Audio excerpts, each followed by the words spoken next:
So hello everybody, great to be here chatting with you. I'm going to be the uplifting end to the day. I'm going to take you on a journey over the next 45 minutes up to the summit of Mt Everest, jumping out of a plane past Mt Everest and to the front line of anti-poaching efforts in Africa. So for me, it all started when I was 21. I threw myself out of a perfectly good aeroplane for the first time. And that 60 seconds of adrenaline and sheer terror completely changed the course of my life. Not only did I want to go straight back up and do it all over again, I was also blown away that people were getting paid to jump out of aeroplanes every day of the year as a job.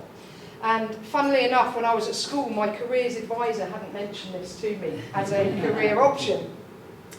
So I decided there and then, that's what I want to do. I'm going to move to New Zealand and I'm going to get a job as a skydiving camera woman. And this was a pretty far-fetched goal. I knew nobody in New Zealand, I knew nothing about skydiving, and I knew nothing about filming. But none of that mattered, because I knew I could learn those skills, or I could at least have a go. So eventually I got my dream job and I was getting paid to jump out of planes up to 12 times a day, every day. Don't do a skydive on New Year's Day. It's not the best time of the year to do a jump. But this, I call it hanging on to my 21-year-old mindset. Because when I achieved this goal, it gave me huge confidence and self-belief that I could do whatever I put my mind to, or I could have a go. So I'm now 45 and I've tried to keep this positivity going for the last two and a bit decades. And this has taken me on some pretty incredible sponsored adventures, including becoming the first woman to skydive Everest and more recently climbing to the summit. So what did skydiving Everest involve? It involved jumping out of a small aircraft, a Pilatus Porter, at 29,500 feet, just higher than the summit. The aeroplane had never flown to this altitude before, so we didn't even know if we were going to get up that high. And then I free-falled for 1 minute, pulled my parachute at 18,000 feet, and I landed at 12,000 feet. So if none of that means anything, in New Zealand, I was jumping out of the plane at 12,000 feet, and here I was landing at that altitude. So my parachute was about 3 times the size of my normal chute to make up for the higher altitude and the thinner air.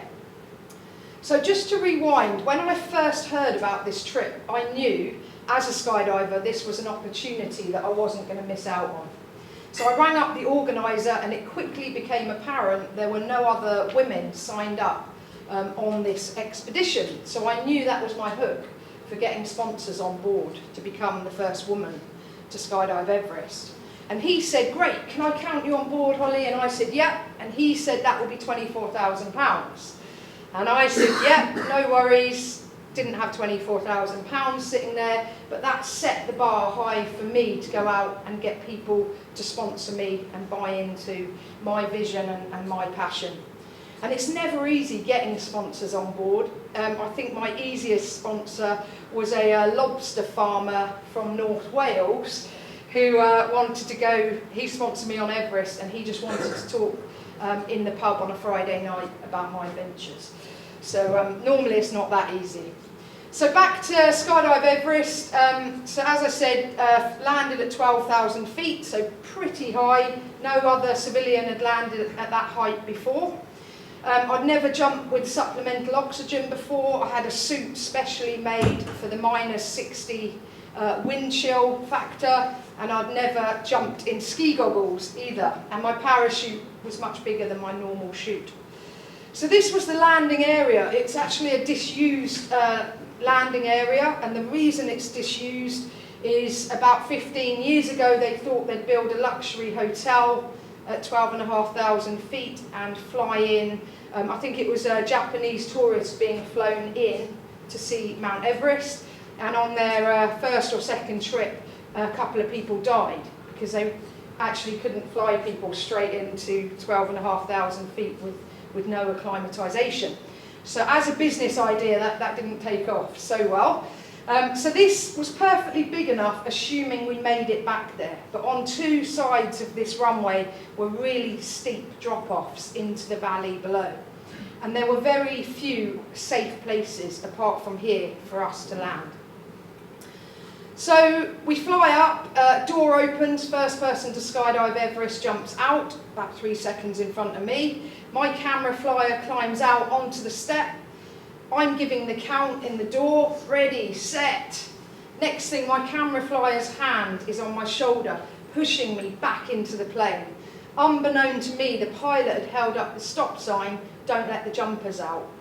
But it was too late. I had too much momentum on my ready, set, go, backpedaling in the door, and I actually fell out of the plane. So people say, was skydiving Everest the most incredible experience? It was pretty terrifying at this point in time. As you can see, almost complete cloud cover, so I've got no visuals at this point as to where I am in relation to my landing area. And when you're skydiving, you don't have fancy equipment, GPS telling you where you are. You know, you really do rely on your own eyes.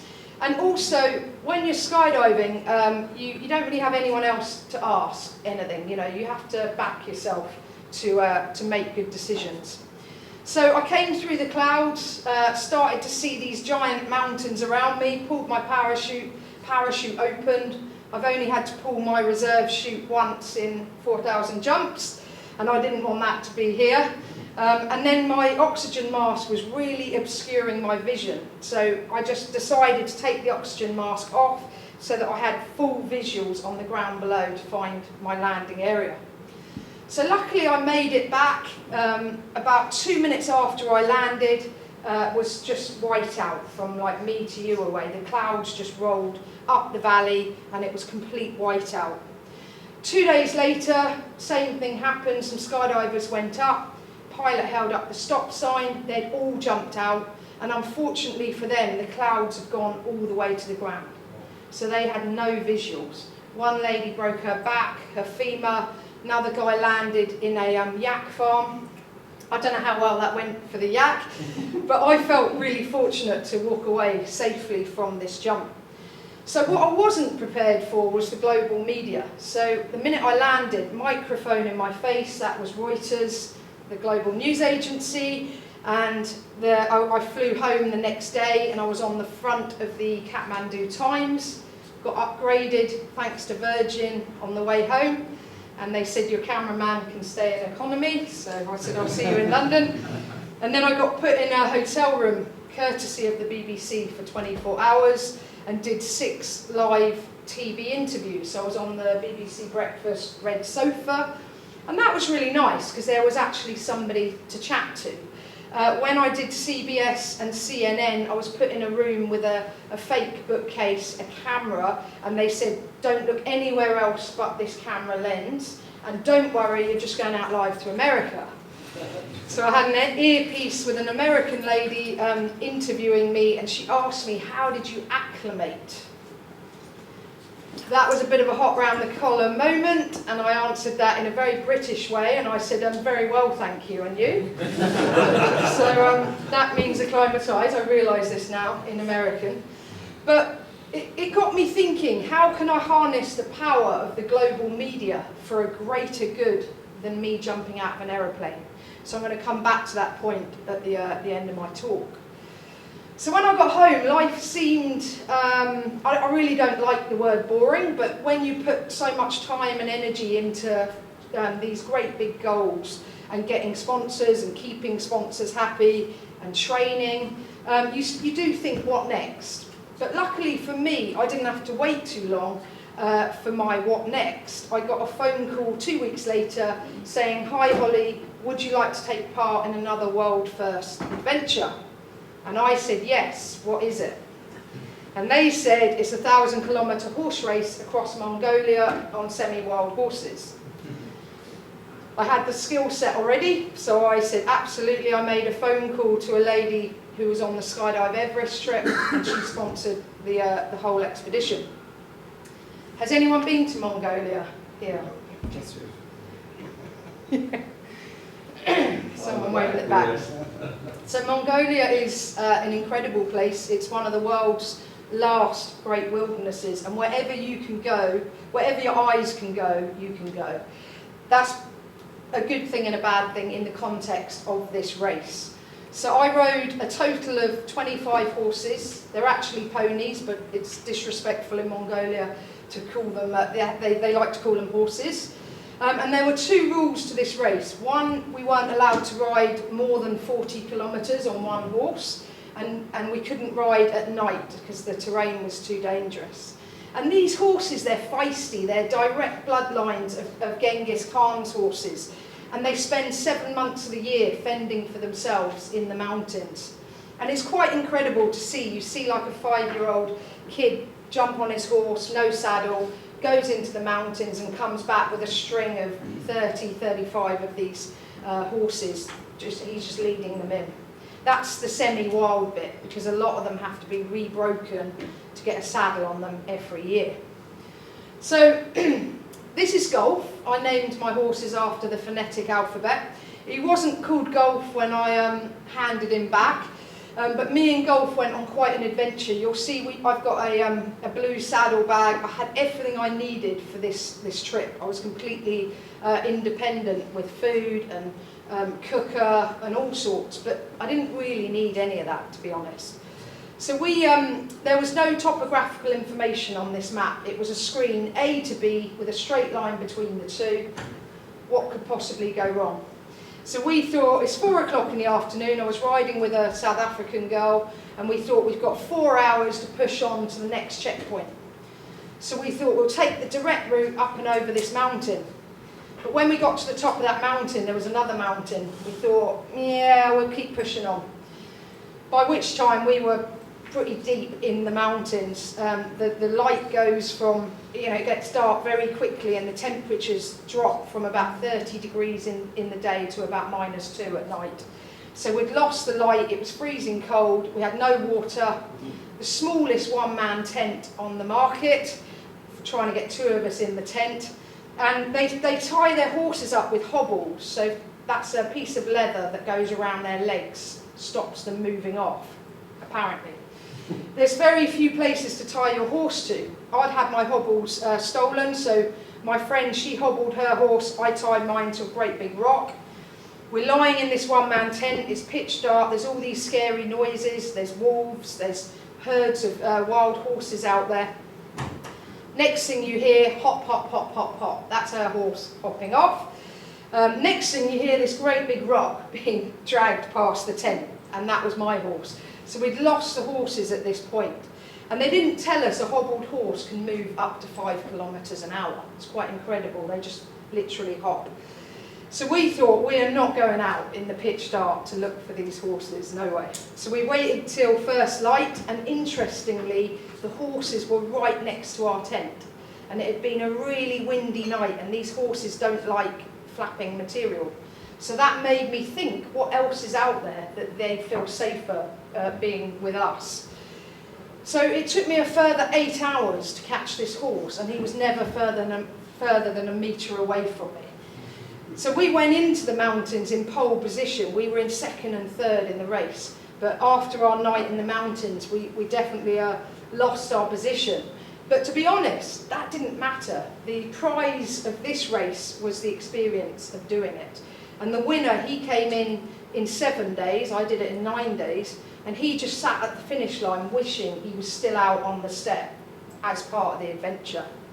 And funnily enough, Richard Dunwoody, I'm sure most of you know, the race jockey, he actually started the race as one of the competitors, and then he did his first 40-kilometre leg and said, it's not really for me. These aren't really my kind of horses. Obviously used to riding $1 million horses. So he flew back to the UK, took part in Strictly Come Dancing, got knocked out in the first week, flew back out and met us at the finish line to have a good ridiculing about his cha-cha-cha. So I spent most of the time avoiding this stuff. This is fermented mare's milk. It's called erag, and it tastes like a combination of cheese, glue and horse sweat, if you can imagine all of that mixed together. It is like rocket fuel. The Mongolians love it. So we were galloping along the steppe and they're running out their yurts shouting, "Erag!" And we're like, eh. Just kept going. I'd probably still be there now if I'd gone in those yurts. But the alternative to Erag is bowls of vodka. And I just figured you take a sip and then you pass it round. But in Mongolia, it's 1 bowl of vodka per person. So I spent most of the time drinking bowls of vodka just to avoid drinking this stuff. So this is at the finish line. This horse had one eye. He galloped 40 kilometres in 2.25 hours in the rain. Pretty terrifying. There's great big marmot holes out there, metre wide, metre deep. He jumped every single one of them. And it took me 10 minutes to stop at the finish line. You can see I haven't got my blue saddlebag, so literally all I needed was a sleeping bag and a GPS. Stayed in the local, in the yurts, ate with the locals. And it was a pretty incredible, very raw, excuse the pun, adventure. So both of these adventures, they were huge selfish indulgences, but they raised over $300,000 for charities. So really worthwhile expeditions. So when I first laid eyes on Mt Everest, when I skydived it, I knew one day I would be back to climb to the summit. But I knew nothing about climbing, I knew nothing about mountaineering. But none of that mattered because I knew I could learn those skills or I could have a go. So I set about learning how to climb and I quickly found myself back in the Himalayas. And my first mountain was Mira Peak. It's a 6,500 metre peak. I thought it would be a good idea to climb to the summit, snowboard back down. Quite frankly, not one of my best ideas. Sheet ice, crevasses, sort of snow up to your waist. Not a chair lift or a restaurant or a bar in sight on this mountain, but a fantastic view of Mt Everest there in the background.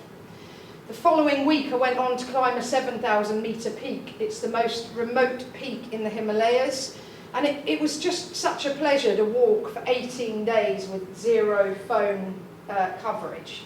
It was so refreshing to have no internet, no nothing for 18 days. So if you don't like heights, you're not going to like this next video, but this gives you a sense of how exposed some of these big Himalayan mountains are. Jumbo and I are on our ascent, and we're just moving along these crazy little ledges. So yeah.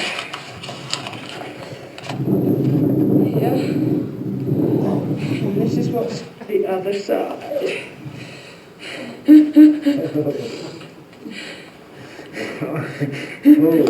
Don't want to fall off. And here's the other side.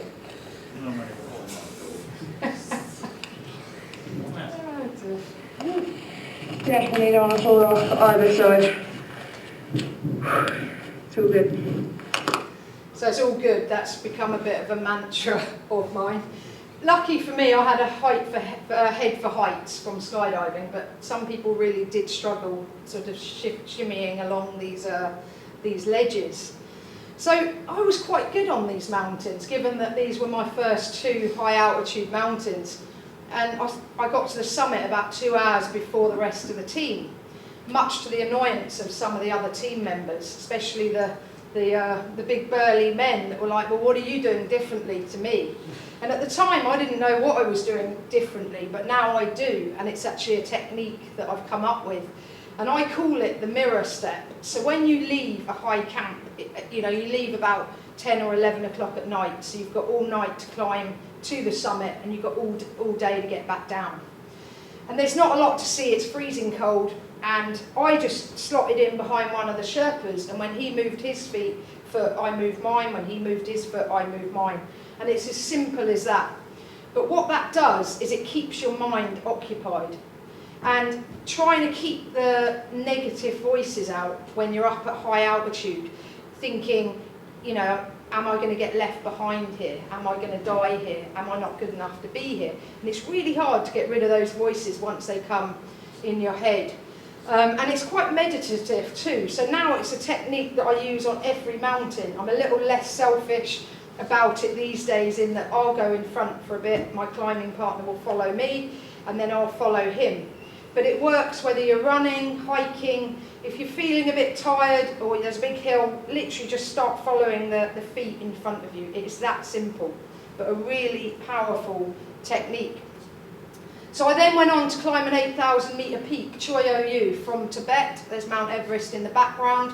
And this mountain is like the size, it's like Table Mountain. It's completely flat topped. And there was only 5 of us that summited for that whole season because the weather was really bad and we were late summiting in the season. But a couple from Estonia went home as national heroes for climbing it. But it turns out they'd photoshopped themselves onto the summit. Obviously not that well. But what this made me realise, there's me going in thinking I'm all right at this high altitude climbing. That last 1,000 metres up to 8,000 metres into the death zone, that was a real eye-opener. So the death zone has its name because nothing acclimatises in there. There's nothing living apart from the climbers that duck in and out of the death zone. So the idea is you get in and you get out. You don't really want to be there more than 24 hours at most, at tops. And you start, even like breathing and walking, it becomes really difficult. Even if you're that Sherpa climbing Everest for the 24th time, everyone in the death zone is struggling. So I went back to Mongolia, did a first ascent, and whilst it's liberating going where no person has been before, it also comes with its own unique set of challenges. So when you climb in the Himalayas, there's helicopter rescue, in Nepal, sorry, there's helicopter rescue, there's health centres, but out here there was nothing. It took us 2 days to walk here. And we actually had a really bad accident, and we decided to go up this boulder field, and the average size of the rocks was like a Ford Fiesta car. And by the time we were in it, it was just as dangerous to go up as it was to go down, left or right. And what we realised is this whole boulder field was moving, and it's a noise that will haunt me till the day I die. And we realised, you know, how are we going to get off this? There was 8 of us. And next thing you know, a boulder did come down and it almost dismembered one of our teammates' legs. It crushed her leg really badly, femur hanging out. And we actually had to take her higher up on the mountain before we could get her off because we ran out of daylight. So in the end, it took us 30 hours to evacuate her. She then had to be strapped to a horse for 6 hours, then a 1 hour internal flight, and then a flight back to London. So an awful ordeal for this lady. But it was really bad because she passed out, and the boulder that she passed out on was holding an even bigger boulder up. So trying to rescue her and not have any more casualties was actually a real challenge. But we did go back and we climbed up to the summit and we named the mountain. So I sleepwalked. My mum had a fit when she saw this photo. This is Ama Dablam in Nepal. And this was a real eye-opener of a mountain. It taught me a huge amount, but it's a really, really technical mountain. So I'm going to skip over that one because I haven't got time to tell you about that. But when I decided to climb Mt Everest, I put everything into it, getting as mentally and physically as strong as I could. My husband has an expression, train hard, fight easy. But what I've come to realise on these big mountains is that you've got to train hard and you've got to fight hard too. So I was running up and down hills. I was in the gym with a weird mask on full incline on the running machine with a backpack on, and just trying to get as fit as I could. So this was my home for 47 days. I climbed Everest on the north side. I got asked by Prince Edward, why did you climb Everest on the north side? And I said, to avoid the queues, sir. But there is no helicopter rescue on the north. It's very barren. You know, you really do have to walk off the mountain yourself on this side. So the north side's a bit like Glastonbury, about 500 plus climbers, and about 150 climbers climb it from the north. So this is base camp. You weirdly drive to base camp on the north, and it is odd driving to 5,000 metres. And you feel pretty rough when you arrive here. Even putting the tents up, it feels really strenuous. So you just hang out for a few days just trying to acclimatise. But what's weird is this becomes your safe space. So the higher you go up on the mountain, you feel fantastic when you get back to base camp, because there's so much oxygen there once you start to acclimatise. So me, with my background, graphic design, bit of a data geek, so I've got the altitudes up the side, days along the bottom, and each yellow tent represents one night spent on the mountain. So you'll see we do 3 rounds of acclimatisation. The first round, you just touch the North Pole, you don't spend the night there, no supplemental oxygen. Go all the way back down to base camp, which is about 12 hours, hang out there for a few days, back up, spend a night at the North Pole, no supplemental oxygen, all the way back down, hang out there for a bit, and then you start on your summit push, death zone being this line here. So you'll see I'm coming on to the story of what that little yellow tent, why do I have to spend a night in the death zone? Definitely not part of the plan. So we found ourselves in a queue. I was climbing Everest as a 2-person team, most people climbing great big commercial teams. So that's both a good thing and a bad thing, in that you're agile, you're flexible, you can make decisions quickly. I guess the downside of climbing in a 2-man team is if anything happens to your climbing partner, you are on your own. So this is like the end of the earth. This is Camp 3, the last camp before the summit, 8,300 metres, around about the altitude where the 747s hang out. And no one wants to spend the night here. The idea is you get in, you have something to eat, you try and rest for an hour, you push for the summit, which is 12 hours from here, and then you get out of there. So we spent an extra 7 hours here letting the 2 teams ahead of us go first, and then we pushed on. Hey everyone, so Jambu and I are live in Camp 2, 7,900 metres. It's pretty high. You can probably hear the wind. It is blowing a gale up here. I'm hoping the tent is going to stay in situ for the night. My mum cried when she saw that video. So I got sponsored by an IT company to climb Everest. You have to be quite creative to get sponsors these days. And they were trying to promote Wi-Fi in remote places. So they gave me a modem, which I lugged all the way up to the summit, turned my phone on, and it turns out you can get 3G. That was the first year you could get 3G on the summit. So I didn't have the heart to tell them that. Everything all right in the back? So we hit the summit 1:30 in the day. That's late. Most commercial teams get turned around at 10 o'clock in the morning. So we'd planned for that. We got the summit of Everest to ourselves for half an hour. No one sits on the summit of Everest for half an hour with a bluebird day like that. So incredibly lucky. Here's the view. You'll see it's a pretty small summit. You're actually looking down on giant mountains, which feels really weird too. Climbing partner, notice he's got no gloves on temporarily. And then you'll see the clouds start coming in on the right-hand side of the screen. And they played a massive part in our descent. So the storm rolled in, and that campsite that I said you don't want to spend the night in, we got stuck there. So we were the 2 highest living people on Earth in a storm on Mount Everest. That's the angle that our tent was on. So pretty intense angles, and this storm just didn't relent at all throughout the night. Too much smoke, that made me laugh. And this just got stronger and stronger, and I thought, knowing what it feels like to skydive, I was like, I'm going to know what that feeling of free falling inside of a yellow tent, but without a parachute. So in the morning, my fears were realised, and it was like a graveyard of possessions. Tents had blown away, stuff just strode out everywhere.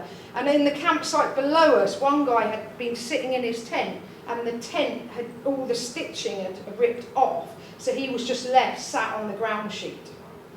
Not a good ad for the tent manufacturer.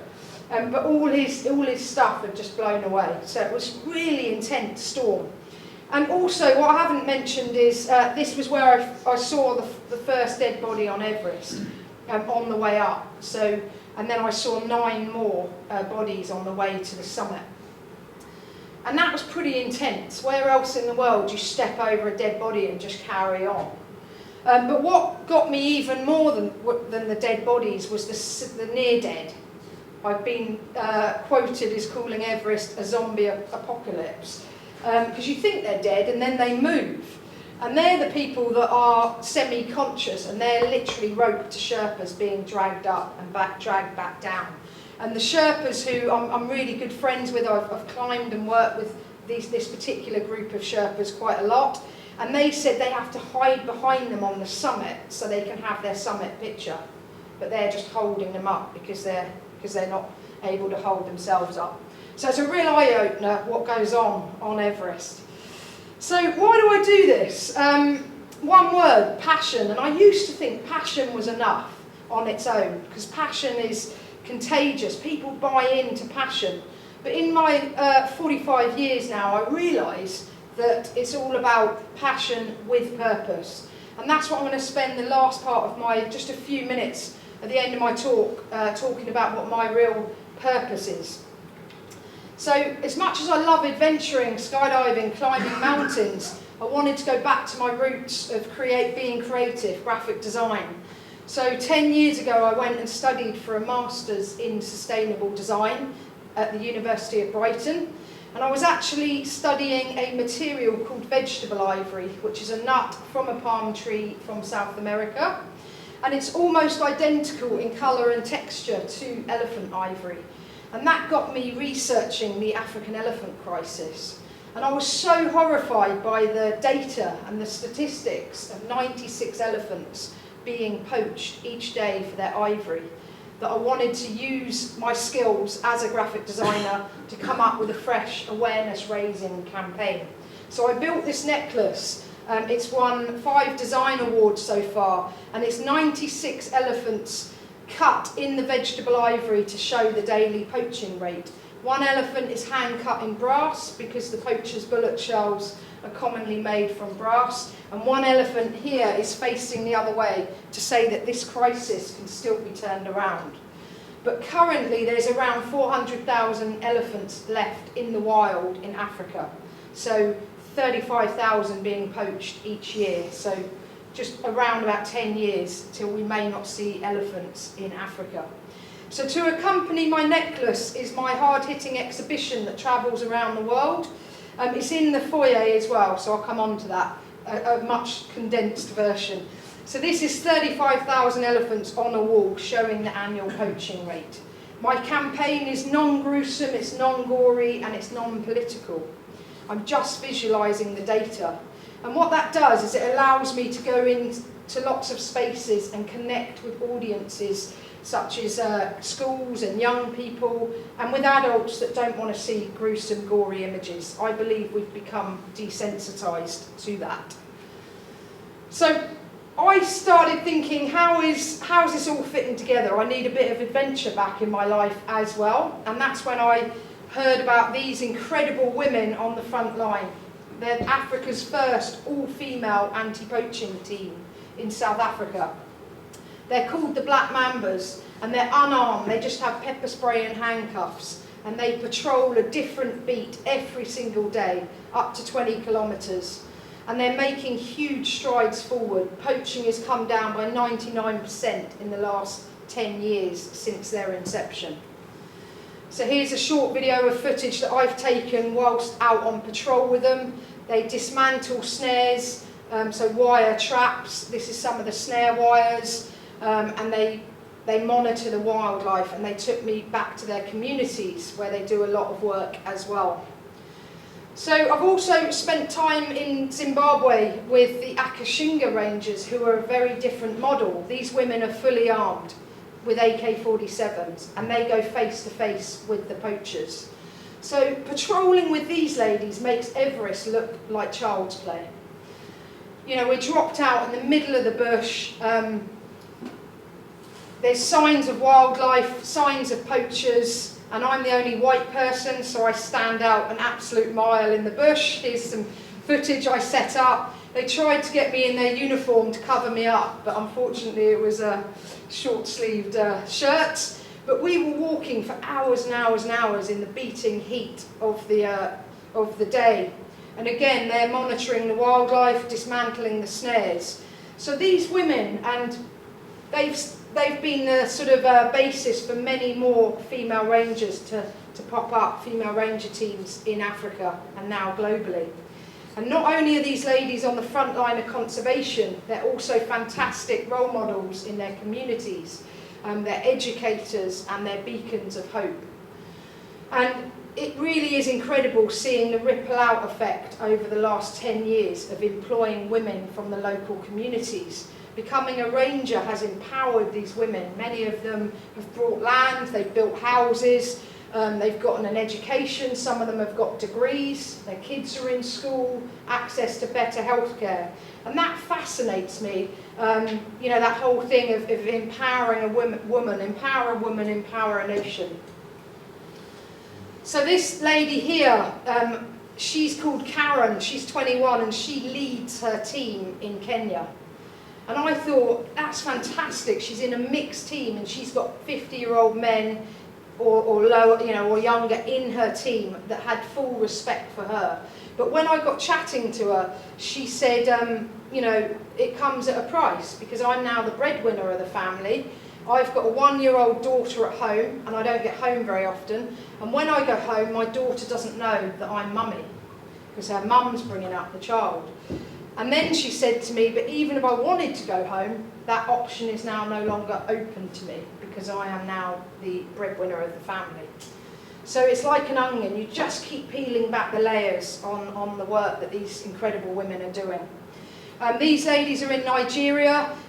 Very quick story, they weren't allowed to take part in World Female Ranger Week. I wrote to the Conservator General and he gave permission for all the women across 7 national parks in Nigeria to share their stories last year. And they honestly thought I was sent from above, some sort of divine intervention. But all I did was send an email to the Conservator General asking if the women could have a voice or share their voices.